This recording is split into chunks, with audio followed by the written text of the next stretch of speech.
It's 1963 at the Oregon Diner in Philadelphia. Mob soldier Nicodemo Little Nicky Scarfo gets in a fight with a longshoreman. He picks up a butter knife, stabs the man in the heart, and kills him. His boss, Angelo Bruno, decides he can't take Scarfo's violence and banishes him to the shithole beach town of Atlantic City. Welcome to the sit down.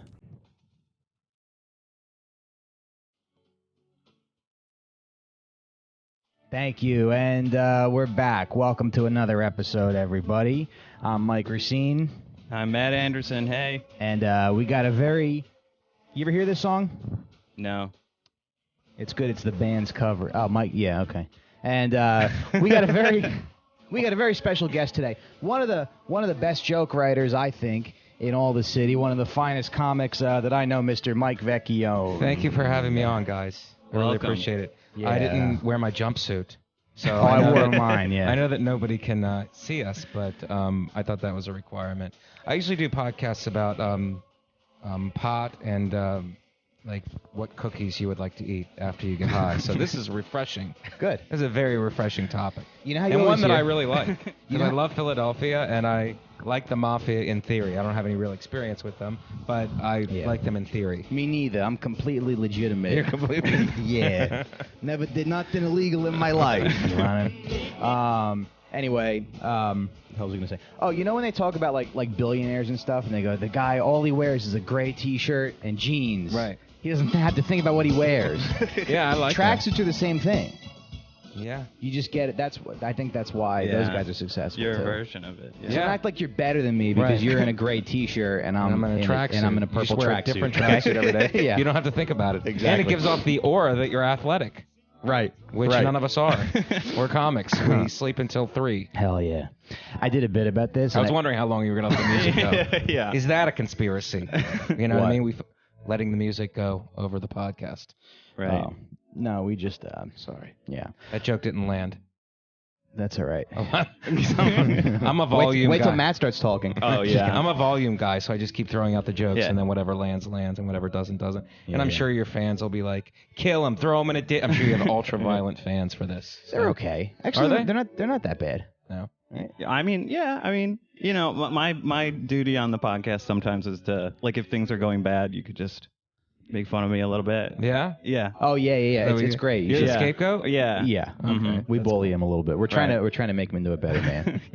Is that the goal? Yeah. Yeah. Or are you just trying to get your rocks off? He's 7 years older than me. But, Is he really? Well, no, he's a little older than me. He's a year baby older than He's him. got a baby face. Yeah, Yeah. he does. Babyface Anderson. yeah. You ever think of that? Ooh, that could that's be my not mob bad. That's a name. good mob name. Yeah. Baby Balls Anderson. I bet his balls haven't dropped yet. I bet if we took his pants off, you'd have that little cute little kid ball sack. Yeah, just hairless and... Yeah. Anderson, do you have a wife?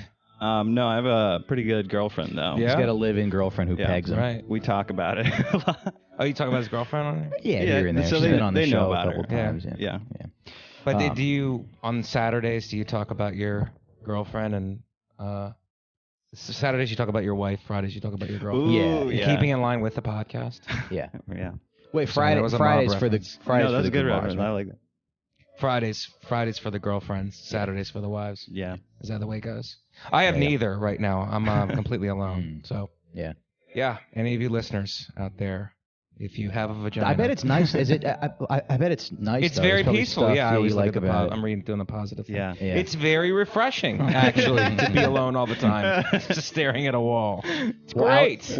Well, Alexander had that bit where he's like, being single is like you're sad a little bit right before you go to sleep, and then it's euphoria the rest of the day. Yeah, that's a great joke. Yeah. That's a great. He's married now. Is he? Yeah, Yeah. he's in it. He's in it for reals. Nice, sweet, young piece of...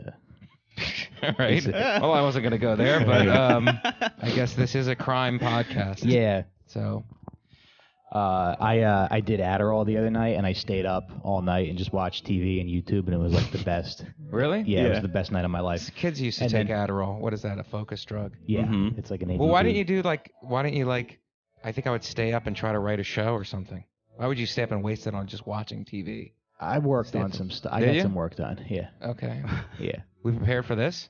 What? Oh yeah. Prepare for this. I did watch some docs and stuff like that. But actually, this is an episode that I want to do for a long time. I mean, when I started the show, I wanted to do like a nice. You focus on each city. No, we do. I mean, whatever's related to crime in whatever way. But I always knew I wanted to do like a nice big 3-part episode on the Philly mob. Yeah, it's a juicy mob. So, yeah. There's a lot there. There's a lot there. There's still an Italian market down there, which when I moved there, I went and saw. It was unbelievable. And there's old school Italian restaurants. South Philadelphia is still very. Right. It's and not like it used to be, I guess, but it's still Italian. Mm-hmm. Yeah. And even though everyone down there is like uneducated and they eat horse shit when their team wins, it's like it's a cool story because it's like they kind of exist in New York shadow. New York bosses them around a little bit, but there is like kind of that. Well, I don't know how much there is, like, not to get into it now, but I don't know how much it's a national organization. That was really their power before. They had a national organization, a commission, and they were all connected. All of the bosses were connected, so all of the crews were connected, and they worked in what's that called? They worked together. Okay. Yeah. But now I think that the commission was broken. A bunch of those guys went to prison. Like 1983 was the commission case, and I think they've met a little bit since then, but I think it's been dissolved just because of law enforcement. Okay. I mean, that's what I think. I don't know if it still operates or they're still connected, but once you break that down, the connection of all the families and their union infiltration, then it kills a lot of their power. Okay. The politicians and all this stuff. Controlling politicians, controlling unions, and being connected to each other, it kind of kills their power. Then they just become street gangs, kind of. Yeah, If you're just dealing drugs and have small gambling operations, it's like you're not really controlling politics. Yeah. Because these guys were never outlaws. They're like that's the thing about the Italians, which is really like interesting to me. It's like they're not outlaws. What they are is they control it from the inside. They control politicians. They control police. So the officers. whole goal is to infiltrate the justice system and the politics. Infiltrate law-abiding society. You infiltrate the institutions that govern society. Okay. And if you control them, then you can do whatever you want. Right. You know what I mean? So it's an interesting way to go about it. It's a very, very smart way of going about it. Yeah. But versus like an outlaw drug gang or even the cartels. The cartels in Mexico. Like cartels in Mexico control the government in Mexico, but they don't control our government. Like not on maybe in little incidences they do, like a corrupt this or a corrupt that, but they don't really control it the way they control the Mexican government. Right. Yeah. Let me ask you this. Do you think that's why there's sometimes conflict between some of the bosses and the leadership and then like the street guys? Because the bosses are like, we're trying to infiltrate politics, and the street guys are like, nah, let me just sell these fucking stolen VCRs. No, I think that just they're getting killed by law enforcement. Like now when they get rounded up in New York, they immediately plead out, most of them. Yeah. Because they know they got tapes and they have cooperating witnesses. Yeah. So it's like there's no way to get to the cooperating witnesses. You can't refute the tapes. So it's like, let me plead out to whatever it is. And if I can get 10 years instead of 100 years, I'm doing good. And then you just accept the 10 years. Right. You know what I mean? So I think those days of infiltrating like unions and higher echelon things I think it's over. Yeah. Okay. So they have to figure out a different way to exist. The real way to exist would be like if I was like a high profile guy like Gotti Jr. or Merlino in Philadelphia, I would just be like, I can't. I think Gotti Jr. was like that. It's like, I can't do this anymore. Like it's I'm such a name now because of his father. He's like such a name that he's always going to be scrutinized. So it doesn't pay to do anything illegal unless you want to go to jail for 100 years. Right. Yeah. You know? John Gotti Jr.'s above ground pools. Stop in today and get a free estimate. I mean, what is that guy? But those guys I'm like sure he's got turn enough an assets. athlete or I something. mean, I think it's interesting that a lot of the guys who flip, some of those guys have terrible lives and live in hiding and like don't know who they are anymore. But some guys just recover pretty nicely, and like the guy who flipped on Stanfa, and they're like appearing now at this Italian restaurant in New Jersey. Yeah, he sells 22. cars. He sells cars. He was a Selling maniac his of a guy, but book. he kind of just sells Stanfa? cars. Oh, okay. The guy who flipped on Stanfa is Hitman. John Vesey. John Vesey's a guy. So he flips and then he like moves to that big fat guy, right? Who was the former cop? No, that's Ron Previty. Ron Previty, right? But this guy's Vesey, he's like a tough guy, like a real legitimate tough guy and like a maniac of a guy. So he flips. His brother, they didn't have anything on him. His brother convinced him to flip. Yeah. And then he flipped. And now he's like a car. He has a family in South Jersey and is a car salesman and does great, like makes good money and everything. But they did kill his brother they killed his brother the day he was going to testify. They murdered his brother. So Wow. and he's kind of a psycho of a guy. So he's threatened a couple times to come back to Philadelphia and just wipe everybody out. Yeah, that's great.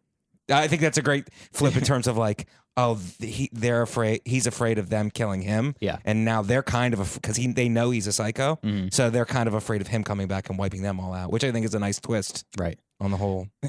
Because what's so funny is like people are like, no, you don't rat. But back in the day, what was a prison sentence, like 3 to 5 years or 7 years? Low prison sentences, you could get out of it, and if you had 100 years, you just did your time. And I think I did 100 years for this family.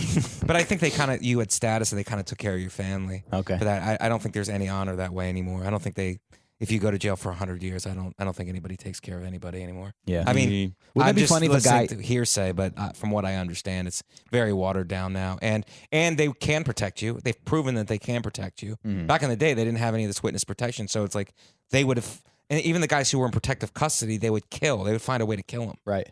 But they can't do that today. So that weakens it a lot. Like, Yeah. If you're being offered a death sentence or a way out, you're going to take the way out. The guys that mystify me are these stone cold gangsters who are like the Donnie Brasco guys. They rounded up those Donnie Brasco guys, and they were called to their meetings, and they went to their meetings, knowing that they were going to die. Killed, yeah. Yeah, but they were like, no, I lived it. This is the code, and if this is the penalty, this is the penalty. Like Sonny Black. Sonny Black. Yeah. And Lefty was on his way. The guy Pacino played was on his way to his meeting, and he got stopped by the cops. But he was ready to go die. Yeah.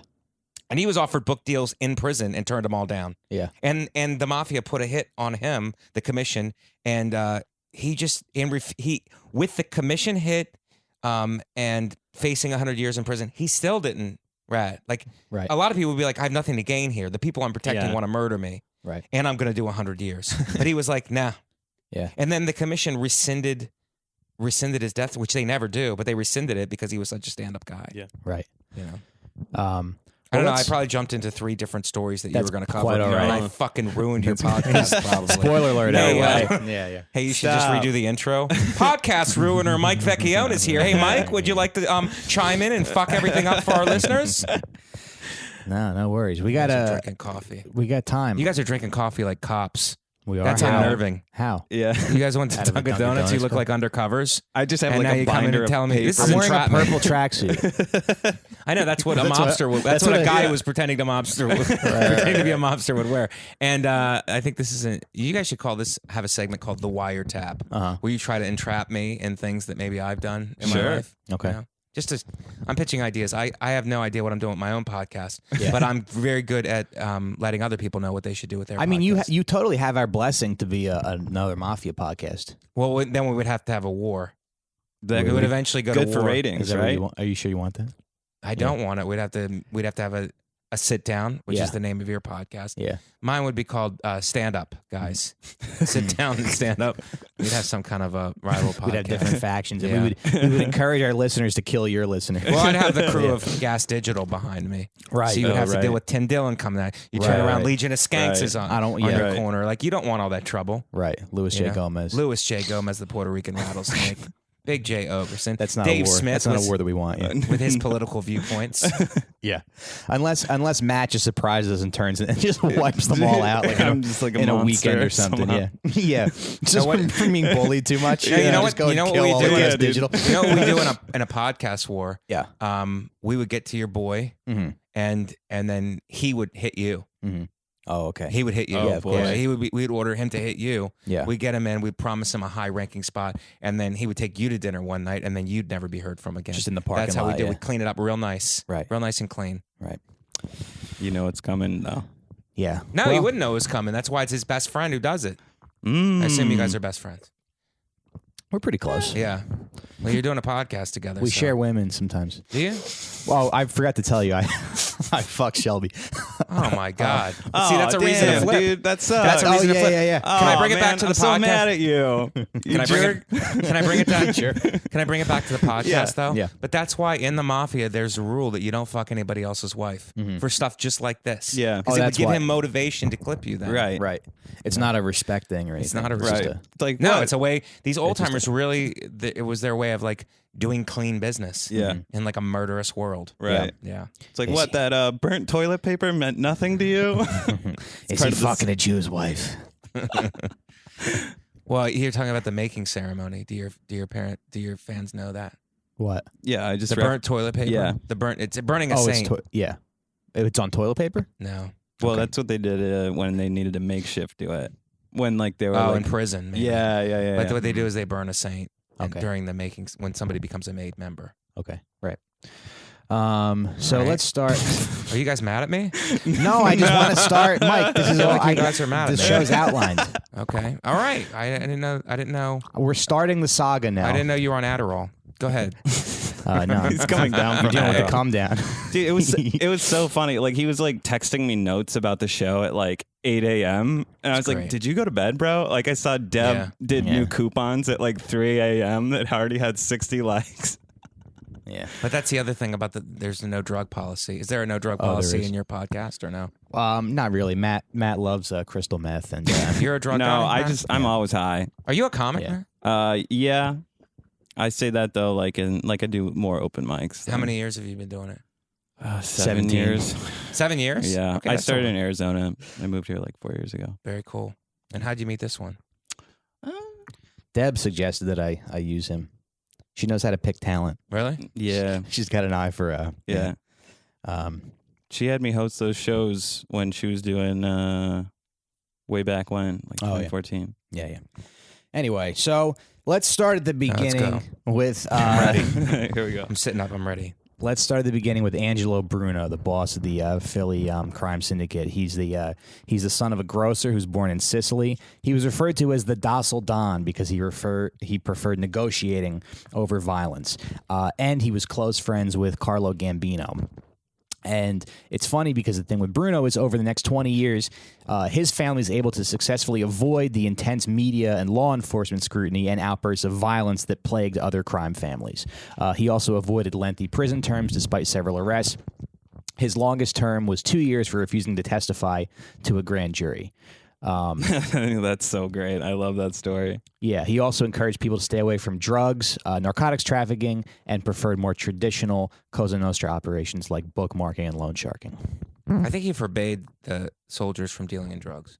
Yeah. He forbade it. So he was like, no drugs, no drug. The soldiers caught dealing drugs would die. I think is the motto. But go ahead. I don't want to step on what you're. No, that's okay. The interesting thing about him is that he did allow other gangs to sell heroin in his turf, and he took a cut of that. So that angered a lot of Yeah, people. I think that eventually led to his death. Yeah. Spoiler. Well, what's funny is Bruno seems to be this like sort of traditional, like kind of nice old man who's kind of I guess what you think of when you think of like a lighter version of the mob. But not so much a lighter version because he did have people murdered. Yeah. But it's just like But a not very that like many, a very like old school. Yeah. Old school traditional values. Like I mean, he was into making money, but there were rules and he abided by the rules. But you like you said, it's like he allowed. He's like your grandpa that like has a lot of wisdom, but then will say something like it's kind of fucked up. Well, he had guys on his turf like who sold meth or I'm not sure what the ingredients to make meth, like the Riccobini brothers, like they weren't made members of his, but they were associated and they would pay him a tribute, but they were associated with making meth. Okay. So and also the Gambino, the Cherry Hill Gambino cousins of Carlo Gambino would deal heroin in Cherry Hill, which was his territory, and he would take huge profits from that. Right. But it wasn't part of his family and they weren't his soldiers. Paid. So but the soldiers know that's going on and they're like, I'm starving because I can't operate, I can't deal drugs or I'm gonna die. So that creates a lot of. They're like, anger. I got 3 kids that need me to sell heroin, Angelo. What am I supposed to do? They need shoes. But in retrospect, he was right. Yeah. In he wasn't right to take the money because that created animosity. But he was right to like do what he did because it's the downfall. They've realized now. I mean, years and years, 30 years later, they've realized Yeah. These guys aren't. I mean, if they're involved in drugs, they're getting ready to do. They know that they're going to do a 30-year sentence if they get caught. Do you know why narcotics in particular came with such long prison sentences? Was it the war on drugs? It was the war on drugs. Okay. Because I remember, like, I'm 100. Reagan. I'm 100 years old. Right. But no, like, I was in Florida at the time. Yeah. Thank you. I was in Florida at the time, and there was like, it was right after the Mariel boat lift, and the drug war on the streets was crazy. It was crazy amount of like murders and in Miami and stuff. So it's like, there's no regard for human life, and the profits are so high, right? And the violence is like they never saw anything like it. Even in the American Mafia, like there was nothing. They would shoot like people openly. Like there was shootouts in mall parking lots and stuff. So it was like what? And they were like, all right, well, we cannot. Yeah. We have to like crack down on this. Like we can't let this just go. Yeah. So one thing that they mentioned in the documentary that I watched was that like for the like the mob was a way for people who kind of had doors closed off to them to sort of like join the upper classes and kind of create their own little empire. Right. I think that's any organized crime. You look at any organized crime group, it's like they're oppressed, or any immigrants who come to this country. It's like not just like if the Mexicans are the immigrants now that they're talking about. It's like they're poor, they have nothing. They're coming over here now. It's like, but it's the same thing with Southern Italy. Like people, there are mass amounts of people coming over here because. I mean, they're just poor. It's poverty, and there's opportunity over here. So, of course, they're going to pour in. Right. And then there's going to be prejudice and racism against whatever new group is coming in. That's just, it's not right. I'm not advocating it, but I'm saying it's not a new thing. Maybe we'll see like a Syrian crime faction eventually, or some kind of. Yeah, I mean, anybody like escaping. Well, you have good people, like the majority of people coming over are hardworking, law-abiding people. Maybe we'll see a faction of day laborers who get together. And just go into crime. Well, no, that's what the union infiltration was. These guys were all union workers and everything, and that's how they infiltrated the unions. Okay, I think. Yeah, I don't know. What do I know? Yeah. I'm a comic. No, it sounds right. Yeah, no, it does.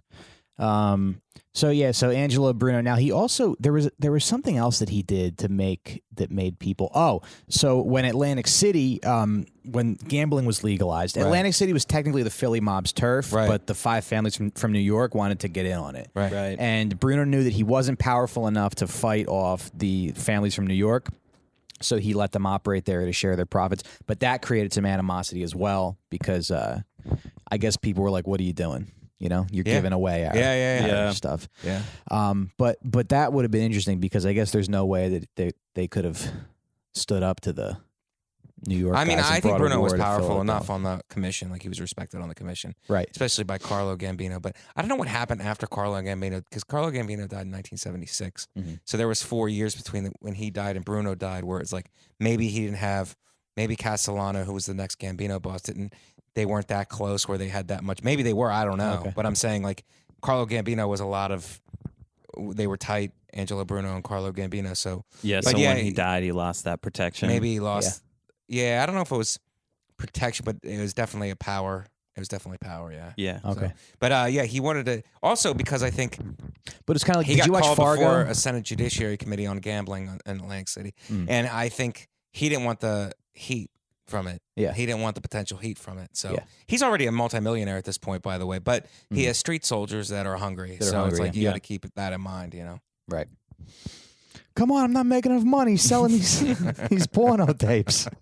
Some guy was just running a thing where he had a dog that would suck your dick in a glory hole, and he was like, "Yeah, business is okay, but it'd be nice if I could get into the drug racket." Yeah, it's almost I think it was like it's a different mentality. It's like first of all, it was a different world back then, and there was a different mentality of like a hustle. Like you just did whatever you had to do to make money. Like, I think people were like. You just did you cut any corner that you had to make money. Yeah, I think that's it just seemed like there was a job opening and like you could see how much money you could make and people would respect you. Like why wouldn't you do it, right? Mm-hmm.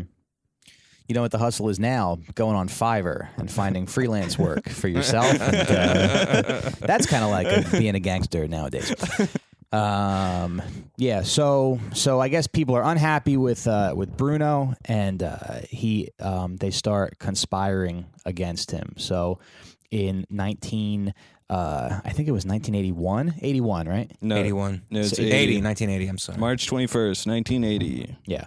So in 1980, Angelo Bruno is killed by a shotgun blast to the back of the head. He dies in his car. But do you know they tell you the backstory of that? Because I might have it jumbled, but No. the backstory of how his underboss. Oh, right. Caponigro. Caponigro, what he does. It was a strange thing. He got double crossed, basically. Because he had some gambling territory in North Jersey that the Genovese family said that the Funzitieri of the Genovese family was like, yo, this is ours. Caponigro, that's what my dad tells me to do.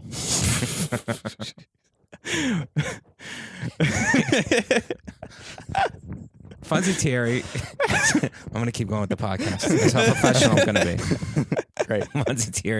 Funzitieri lays claim to this gambling territory in North Jersey. Caponigro is the underboss of Philly. He's like, no, that's mine. So they take it to the commission. In Newark, right? Yeah, I think it's like Newark. They take it to the commission. The commission sides with the Philadelphia family because Bruno goes to bat for Caponigro and says like, no, it's his. And this commission sides with Bruno. So then they go back to Philly and then Thierry reaches out to Caponigro and is like, or something where he reaches out to him and no, I had that wrong. Caponigro goes to New York and asks for permission to cap Bruno. Yeah. He asked the same guy Thierry, who he had a beef with, if I can cap Bruno and Thierry take was over in the New York. family. Thierry was a guy. boss of the Genovese at the time, Genovese family. So he tells him, go back. Wait, you sure it wasn't Gigante and Salerno? No, Salerno? he was either the boss or a high-ranking member. Okay. So at that time, it's like not clear who the boss is. Okay. But Thierry was at least a very, very high, maybe a high-ranking member. So he tells him, Caponigro goes, look, I'm tired of Bruno. He's holding us all of us back from making money. I want him gone. And Thierry goes, go back and do what you got to do. So Caponigro goes back and has him killed. And then they call him to New York, and he thinks he's going to be made the new boss of the family. And they kill him, and they kill all the conspirators, who are two other guys, and they put them in trunks of cars and shove like $100 bills in their mouth and ass. Yeah. Showing that they're greedy. To show they're greedy. Because when he went to the meeting, he was like, no, you told me to go do what you got to do. And Thierry was like, yeah, I told you to go straighten it out. I didn't mean kill him. Yeah. I meant straighten it out. Oh, so he there was double-crossed him. Yeah. But he Right. double-crossed him because of that, because of the earlier Because of he gambling wants beef. the territory. Yeah. Yeah. So what a it's like Oh. it's like 3-level chess. That's great. He yeah. really double-crossed him, man. Yeah. But the guy went up there like thinking that he was going to be anointed Yeah. the new boss of Philadelphia because he thought he had the blessings of all the families. And Right. and when he said that in front of the other bosses, he's like, no, you told me to go back and do what I got to do. He's like, yeah, I meant straighten it out. Yeah. And then his life was over. So he got Holy double-crossed. shit. So Thierry was the one who sort of masterminded that whole It thing. was double-crossed. Yeah. Now, why it's would great. why would he go to the guy whose gambling operation he took? Yeah, that's where he's kind of stupid. That's where he's kind of stupid. He should know better a little bit. To be told Maybe- by this guy. Yeah, but maybe that it's Thierry okay. made him feel like it's good. It's a smart move. Like, Right. you know how after a conflict somebody could be like, "No, you're my friend now." Right. And Sicilians are good known Yeah, for yeah. that. Just like making you feel comfortable. Like, no, you're my friend now. It was a beef. We're Right. done Yeah. with it. Let's Right. go on with our life. If we can do business in the future, Yeah. so Yeah. be it. And It'll be- he's still holding a grudge. yeah. Oh, He's like, I'm gonna huge get grudge. I'm gonna get you another way. I'm gonna make you feel comfortable. Yeah. So that you put your guard down, which he did, and Right. I'm gonna get you another way. Right. Yeah. It's pretty crazy. It's great. Yeah. It's so great. He like basically begs for his life in like a group. He's like, no, he told me it was okay. He's like, no, I didn't. Yeah, he said, no, I did. Yeah. He said, I told, it's like classic misunderstanding. Mm-hmm. Where it's Yeah. like they used to talk in codes and be like, yeah, go back and do what you got to do. It's like, I could take that as kill him, but you're really meaning go straighten it out. But he meant so it to be. Thierry knew he was setting He meant Caponigro him, up. yeah. He meant Yeah, it to be ambiguous Right. so that he would go and do that. And then guess who took over that territory in New Jersey after he killed him? It's like Thierry took it over. The Genovese family took it over. Of course. So it's pretty nuts. It's nice that it's got to be stressful to live that kind of life, you know? I mean, I think you have to have a level of not caring much if you live or die. Yeah.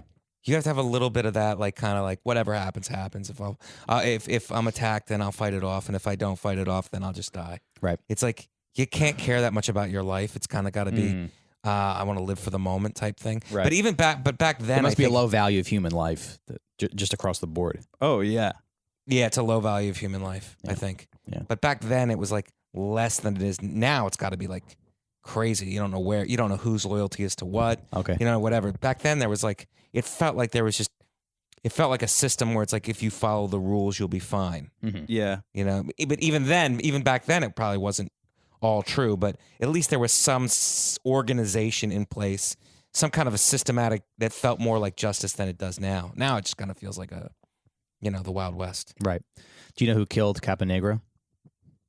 The exact person? Yeah. No. It was actually, we did an episode about him. It was Joseph Mad Dog Sullivan, the Irishman working for the Genovese family. Yeah, and what a shitty job that was, putting money in his mouth and his butt. He didn't have to. Actually, he didn't have to do that. I'll show you that in a second. Oh, yeah, I just realizalized that. They put money in his ass. All right, so your job, see this dead body right here? Your job is to take this money and stick it up his ass.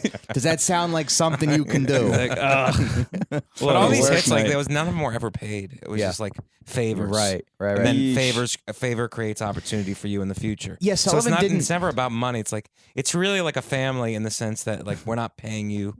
Family is code for like a murderous organization. Right. But in the true sense of a family, it's like, we're not going to pay you for this. Like, you just do it as a favor to me, and I'll like look out for you in the future. Sure. Well, Sullivan's a great character. I'm going to show you him in a second. But yeah, he even said that he was like, I didn't get that much. He got like $300 for hits. Yeah. Which, I mean, this is back in the 70s, but also, I mean, I don't think that was that much money. No, it wasn't that much money. Because it's like being a hitman's like being a comic. You don't work every day of the week. Right. You know? Right. You only got a couple gigs every month. And then you're like, then your wife is like, where's the money? But here's a clip of Joseph Mad Dog Sullivan. This guy's got the best voice. He kind of talks like an old drag queen. Okay. Here's a clip of him talking about murdering Caponigro. I said, hey, Tony, you talk about the guy dying tough. This is amazing. No fear. Came right at me like a runaway rhinoceros. Boom! 3 times I hit him. Came right back off the wall. Sullivan kept firing. He just slid along the wall, down in the corner, and he's like hissing. Like a death rattle. And I said, not today. You're going down. He's still alive? He died like maybe a year ago. Yeah. Oh my God! I thought he died way back in the day. Yeah, no, he died in prison. Wow. R.I.P. And I was like, not today, Caponigro. This is your last day on Earth. Yeah, it's pretty crazy. Yeah. So then Caponigro gets killed. He's not the boss anymore, and they put. Now, this is kind of interesting. We still got to go over Bruno's death, too, right? We missed that. We kind of took a tangent, didn't we? Oh, yeah. You want to? So he's at Cuz's in Little Italy, right? He goes to to Cuz's in Little Italy to eat. Angelo Bruno. Yeah. He goes, Yeah, here's a cop talking about Angelo Bruno. And on March the 21st, 1980, as he pulled up to his house, it was about 9:50 p.m., and the assailant, in all probability, was hidden behind the truck. And as the power window was operated by the driver of the automobile, John Stanfa, the assailant stepped from behind the parked automobile, put a shotgun, probably a sawed-off shotgun, to the back of his right ear, and blew Bruno away. The shooting was gangland style. We'll share some pictures on the Instagram of Bruno's. It's pretty iconic. It's pretty rough. Oof. Yeah. His mouth is wide open. Yeah. But yeah, Stanfa was a future boss of that family. The guy who was driving, Stanfa was a future boss of the family. So. And he's a Sicilian, right? He's Sicilian. Yeah. Are you Sicilian? No. You know what I wanted to say? Because my Aunt Pina was Sicilian, and my mom said that she would go over to her house and find her spoons in her drawer. My aunt was just stealing our spoons. That's pretty crazy. Yeah. But it doesn't surprise me. Yeah. Sicilians are known thieves. Yeah. And liars. And spoon stealers. But spoons. Yeah. Crazy. Who knows what she was going to do with them? Right. Anyway, so the Genovese family, they appoint the new boss of the Philly mob, and it's Phil Testa. Phil Testa. Yeah. Now, who was a ranking member of the? He was I think he was the consigliere. Okay. Of the Philadelphia family at the time. He was in the leaders. He was in the administration of the family. He was the underboss. Oh, Right. What was Caponigro? Caponigro Was was a consigliere? Yeah, I believe. Yeah. Yeah. Because they are in the administration of the family, yeah. So it's like, yeah, they bring him up. Right. So Testa was the underboss, but there was still kind of a power struggle, and of it, it was unclear who was going to be installed. And then Testa was only the boss for about a year. 1 year, yeah. Before he was blown up by a nail bomb. It was blown up by a nail bomb, and they did it to make people think that it was like the roofers union was unhappy with Right, him. the Irish. Wow. Yeah. So, but it's weird how the Italians always find out who actually did it and punish them severely. Yeah. It's like they're never fooled. They're never like, oh, we got the wrong guy. Like they're like, it was the roofers, and they're like, so they go kill a bunch of roofers. It's like they're like, nah, it wasn't the roofers. Doesn't sound like the roofers. Doesn't sound like the roofers. It sounds like somebody made it look like the roofers, and so they killed the guys that actually did it. Right. Yeah. And because I couldn't find much about Phil Testa, but one thing I read was that the people who conspired against him was Narducci, Phil, God damn it. Yeah, it's a Frank Narducci. It's Rocco Marinucci and Frank Chicken Narducci. What a nickname. Yeah. Let's Phil the Chicken Man Testa. It's Chicky Narducci, isn't it? Chicky. Oh, maybe it is Chicky. Dude, Philip Testa let me Google has that. so many nicknames on Wikipedia. It's like the Chicken Man, the Julius Caesar of the Philadelphia mob. Oh, yeah. Philly. He's got 3 nicknames on Wow. Wikipedia. But they actually thought that that Phil Testa was just kind of an oaf and a weak leader, and that's why they conspired against really? him. Yeah. Yeah. But It's weird because there's one picture online where it's like Testa, Narducci, Scarfo, and Testa Jr. And there's 4 of them in one picture, and it's like this guy killed this guy, this guy took revenge on this guy for killing this guy, and this guy killed this guy's son. It's like everybody killed everybody in the picture. Yeah. The only guy who survived was Scarfo.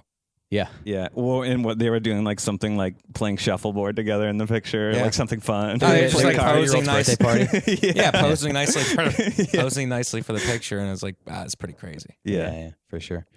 So Rocco Marinucci was found dead, and then Narducci was killed by Salvi Testa, Phil's son. Yes. Yeah. They Revenge. took revenge. Yeah. Yeah. Salvi Testa was groomed from a young age to be like an effective, guy in the mob. He was actually profiled in the Wall Street Journal. They called him. Let me see where I have this here. I've got a The quote. mob prince. Salvi used to say to me, "I wish that motherfucker was dead so I could kill him again." That's what he said about Narducci. Yeah. Yeah. Yeah, so Salvi Testa was kind of this like star of the Philly mob. All right, so we were talking about Salvi Testa, but now Angelo Bruno's dead, Caponigro's dead, Phil Testa's dead. There's a power vacuum. People said that once, like after they killed Angelo Bruno, the Philly mob never really recovered. It was just sort of flung into this chaos that, Yeah, I think that's what it was. But Scarfo gave it stability, but it was like a crazy. It was a crazy stability. It was like crazier, like kind of anything. Not anything went, but it was like a little crazier than because under Bruno, it's like 20 years. It's like there's not much news to report because everybody just kept their mouth shut, Right. And everybody just Bribery. assumes, like it just was like, yeah, this just kind of ran smoothly. Yeah. But on the undercurrent of it was violent, and they were dissatisfied, and that all came to the surface after he died, I think is what happened. So the turbulence and the violence was a result of it being oppressed for so many years by Bruno's leadership. I mean, it's a tribute to his leadership because by all means, he was a great leader to keep making money and quietly and stay out of prison for 20 years. It's pretty unbelievable. yeah. So once he died, they could just kind of let it all out. Well, I'm sure there was a lot of animosity and stuff going underneath. Is what was happening. Like animosity that he's a millionaire and they're starving, even though he's a boss. But his rules are limiting them from making their own money. Yeah. Like he's already a millionaire. Like he's already a multimillionaire. So it's like, why is this multimillionaire stopping me from making money? You know what I mean? Yeah. So there was all kinds of animosity and bitterness there. And then after he died, it's just kind of like, okay, it kind of let loose. Sure. You know? Sure. Plus, guys not being made into the thing. Like those old time guys, like were very hesitant to make new guys. Yeah. You know, these long periods of like being associates before they were made members, and that kind of stuff builds up over the years. Yeah. And just like in comedy. Well, it's funny to see the parallels of comedy. I mean, there's people who there are people who get made too early, you know? There are like a lot of Christopher Moltisantis in comedy. Yeah, like hotshot guys who don't put their time in, and then we're like, these kids don't respect nothing. Yeah. That's pretty much what comedy is now. Yeah, these YouTube stars, they get out there and they don't have an act, and they make millions of dollars. And what about us who are grinding every night? Right.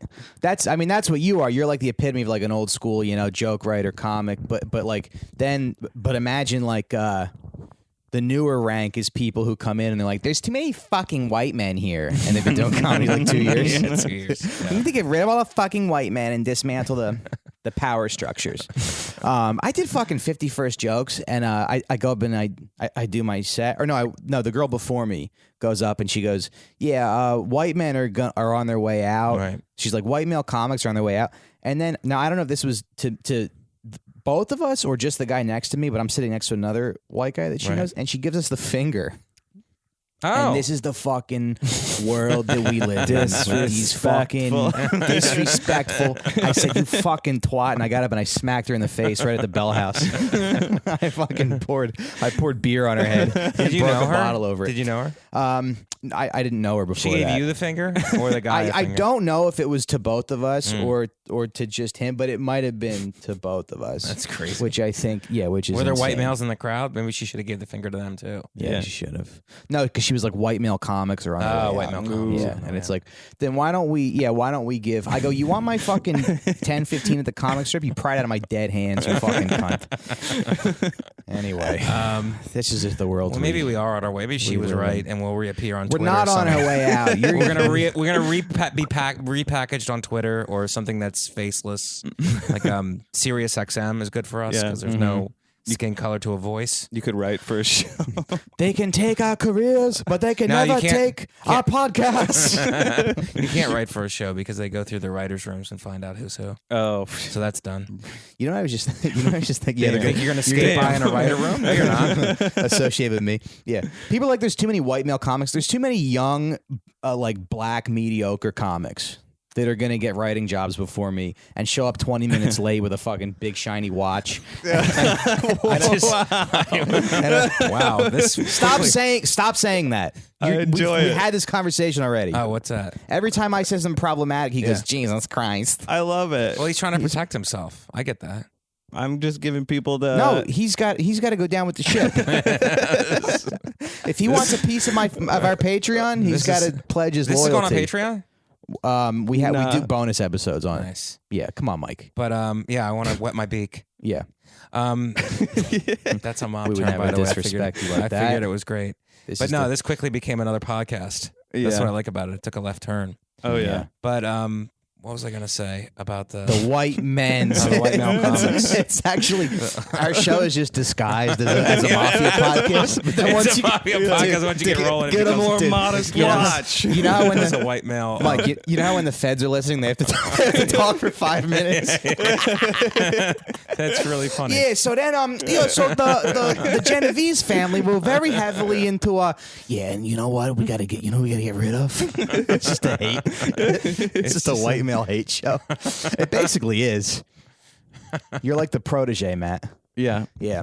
I'm the new How model. can you be mad at him? He's got such a baby face. You don't understand. We've had it's a. I mean, the equipment did fail halfway through the podcast, so that's a good reason. But it's like I'm trying to groom him into like a soldier, and I'm not sure how long it's going to take. Yeah. Yeah, because he does have moments where he like kind of lets the evil out, but then he'll do shit like that where he's like, "Oh my god, can we just say that on our show that 2,000 people listen to?" Oh man, well, 2,000 people listen to it now, but if you get something, they'll. It's closer to 3. It's closer to 3,000 people listen to it now, but if you get something that the way it is today, they'll go through all of your tweets, they'll go through all of your podcasts, and through it. to do something to be like, oh, this guy doesn't deserve any of this. Here's the thing with our fans, Mike. It's a small group of people right now, but some of them have friends, so they tell their other friends about. So I guess I was making the joke that it's like the internet. Yeah. I was making the joke that our listeners don't have friends. Oh, they don't. Only a small percentage of them have friends. Share it with a friend. Anyway, yeah. So now, sad. So now a new character comes into our epic story, and it's mob soldier Nicodemo, Little Nicky Scarfo. He's the guy we talked about in the beginning who killed the longshoreman with the... Was it a butter knife? Butter knife, yeah. Yeah. Which, I don't know. It takes a lot to kill somebody with a butter knife. That's a great story. But it's like he's banished to Atlantic City. And it's like he's a low-level soldier banished to Atlantic. The only reason I think he was kept alive because he has cousins who were high-ranking members of the Bruno organization. Okay. La Piccolo brothers. Yeah. So I think they were his cousins and they protected him from being killed. Right. But otherwise he would have been killed, I think. Even on Bruno's watch, he would have been killed. So he's banished to Atlantic City, which is a nothing. But what's funny about that? But that just gives everybody hope in the comedy world too. Like he's a low-level soldier that gets banished to a dead town. A dead town, yeah. And then a couple of years later, through a crazy turn of events, he becomes the boss of the family. Yeah. That's just so never give up, kids. Right. If you're listening. Right. You might be in a guy's living room in Astoria doing a podcast, but things could turn around, you know? Things could really turn. You could be, the president of show business the next day. Yeah. Mike just did the Tonight Show, by the way. Yeah. Yeah. Congrats. But thank you. That's funny. Thank you. Thank you, guys. Yeah, we'll play some at the end. Anyway, all right. Then cut it off like I'm being killed. Cut it off 2.5 minutes in like I'm being murdered. But anyway, so Scarfo, yeah, that's such a great image to me. The guy's banished to Atlantic City. It's a shithole little beach town. He's probably on the boardwalk, like mad, like trying to shake down one of those caricature artists or something. Yeah. Somebody flying a kite. He's like, I get 10% of every funny face you draw. Yeah, understand? It's like Atlantic City before gambling, so there's no gambling, so there's no money down there. Basically, it's a Dead Sea town. Yeah. Now I also think he didn't. He was 5'6", right, and he didn't come from any kind of money. No, right? not he didn't come from. He was poor, but he was his background. Like he was a boxer for a while. He was a boxer for a little bit. Yeah. So and then I think those guys, a lot of them came up. Boxing was a main sport back then, and he didn't. But a lot of these guys went to the military. Yeah, which actually made them better mafia soldiers. Actually, come to the military, teaches you to kill, teaches you like firearm, like discipline, all this stuff that you need for a successful criminal organization. Nice. So these guys come out of that. Coming from the military. And then they... Well, Matt's from the military and his fucking equipment failed halfway through. Wow. I'd never want to get on a chopper. But the Air Force, yeah. That's why. One time I made fun of him and his girlfriend was like, he's a veteran, you watch your mouth. And I was like, She loves me so much. Yeah, but he's, the Air Force. Well, my father was in the Air Force, so thanks for having me on. My father's in the Air Force. That's a legitimate. Did you fly? What did you do? No, I was just enlisted. I was a computer guy, right? Computer systems administrator.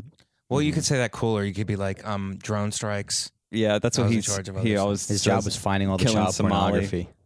Yeah, I got Chris Kyle his Google. Did you really? No, I mean. But I thought it was when serious. Well, I was deployed in 2008, 2009, and I was like in Qatar. And when Marines came back, I didn't know that for their R&R, it's a safe zone, you know, but it's like forward deployed. Okay. So when they come back, they like have fun on our base, and I ran computer systems administration. And he put on a wig like Bugs Bunny and danced for them. Yeah. How's it going, true fighters?